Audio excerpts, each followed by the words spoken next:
Thinking of playing the red in the middle. Is he the thin cut? He is, you know. Wow. 3-0 down. Some pressure on this one.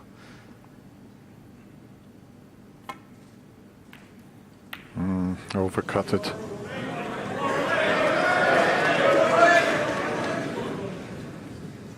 That was so difficult.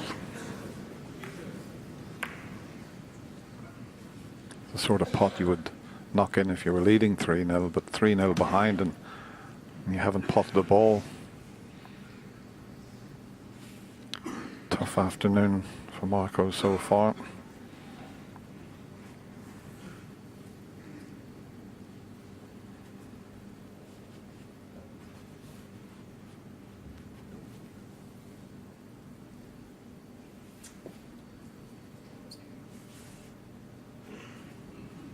Yeah, it's just a little awkward, this chance. Obviously that red closest to the cue ball. He's got to be careful he doesn't get an undue cannon. He's going back to it now. He's going to be careful with this one. Red that's over the middle is a little bit thin. Yeah, he's not entirely happy with this shot.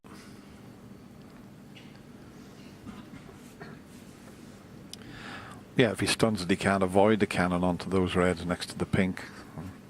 He knows he could run out of position.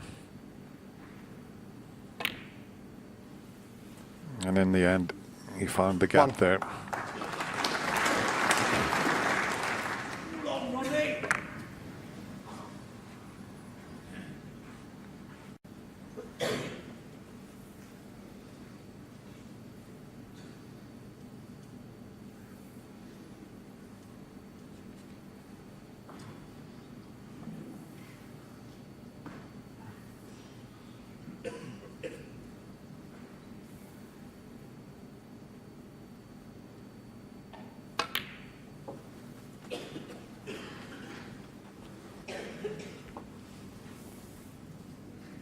Five.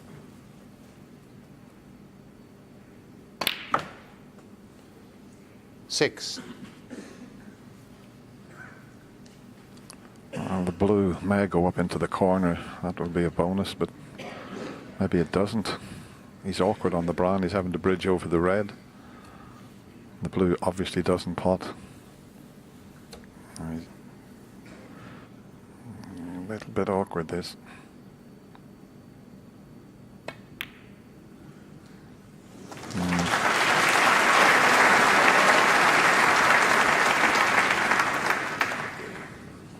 Yeah, he's not really had the cue ball 10. in any part of this break yet. He's been slightly off. Got to use the rest. This wasn't in the plan. This red.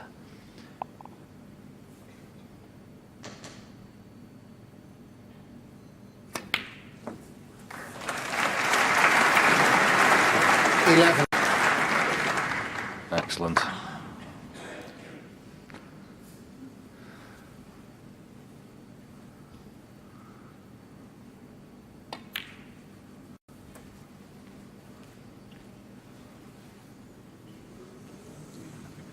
Well, he's still at 16 seconds 18. with his average shot time, but funnily enough, with the balls all over the table, you'd think he'd play a lot quicker, but sometimes you have to think more than when you're around the black spot area. 19. Yeah, you're so used to the natural positions, aren't you? You're practicing all the hours you play that you know what's happening up the top end of the table between pink and black. And when they're spread around like this, it just needs a little bit more concentration. 26. And talking 27. about records, John, I can't remember a player playing 4 frames and not potting a ball in the Masters. That's a possibility at the moment.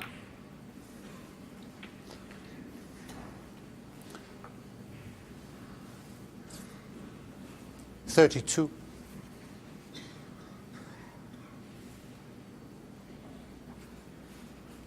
May have landed on the other red. Yeah, he's got this one instead. He can play on that one, but came on it so well that he decided to take it.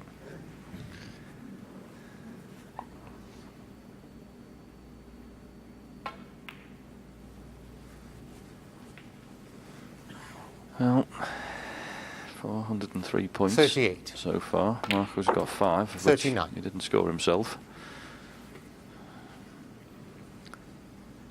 Tough school, to say the least.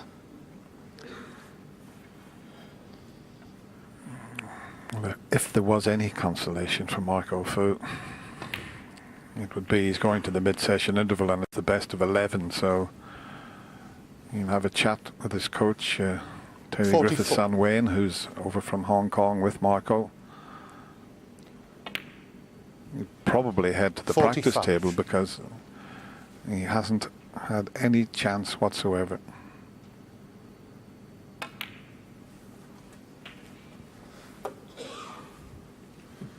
$52. 53.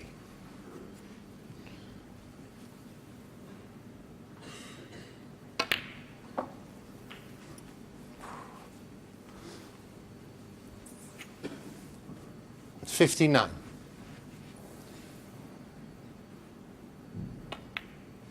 60.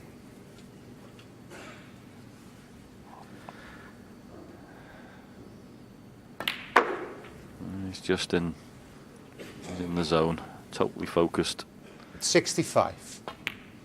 66. There's 2,000 people in the auditorium on here. And it's just at one of the snooker table.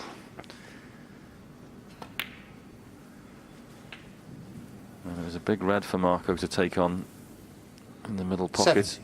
He knew it was fraught with danger. 71. This was a massive shot to take on from that minute. He's missed it. He's just had to sit and watch this.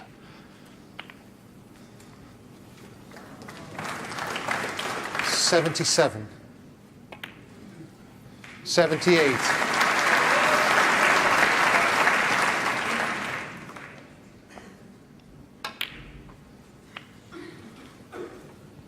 Just the tricky red left side of the table that 85. might prevent him from making his 3rd century in 4 frames.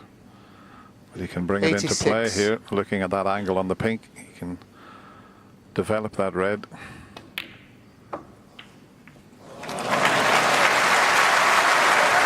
you want to bet?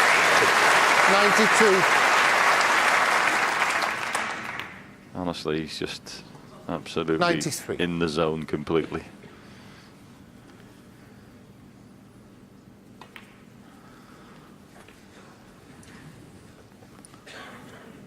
$98. It's not possible to 100. put better than this. It really isn't. There's another century. What a treat you are getting this afternoon from a genius. 103. Well, he's up to 99% pot success rate. Incredible. 107. And that also might be a record to make 3 centuries in 4 frames in your opening match in the Masters. Tried to use the jaw of the 112. pocket to get up onto the pink there. Doesn't really matter if he doesn't knock this in, but the mood he's in. 112. I expected him to get it. Well, we've watched a genius at work here this afternoon. Ronnie O'Sullivan has made 3 centuries and a 50 and 74, and it's 4-0 to the Rocket. Marco Fu is actually a brilliant snooker player, and he's been made to look like a total amateur out there. It's just, he had 1 half chance at a red in the middle, and he's just been put under a barrage of snooker, and he's just under so much pressure that yeah, it's just a, the best player in the world playing at his best. Yeah. It's a recipe for disaster. Yeah, I mean, I know it's irrelevant to some degrees because there's all different sports out there and there's geniuses in every sport. But we're blessed with one of the greatest geniuses I think the game's ever seen. We know that. But I'd put forward the argument that if you took the likes of a Tiger Woods or a Roger Federer, I know they're all great people, they're all fantastic. I reckon Ronnie O'Sullivan's, in his own sport, more of a genius than even those greats. And I'm probably shot down in flames by people that are fans of those sports. I know I'm biased, but I don't know enough about other sports to know, and you'd have to listen to somebody from other sports to talk about that. But what, as a player, we know how difficult the game is, how easy he makes it look, and what's happening. He's an exceptional person.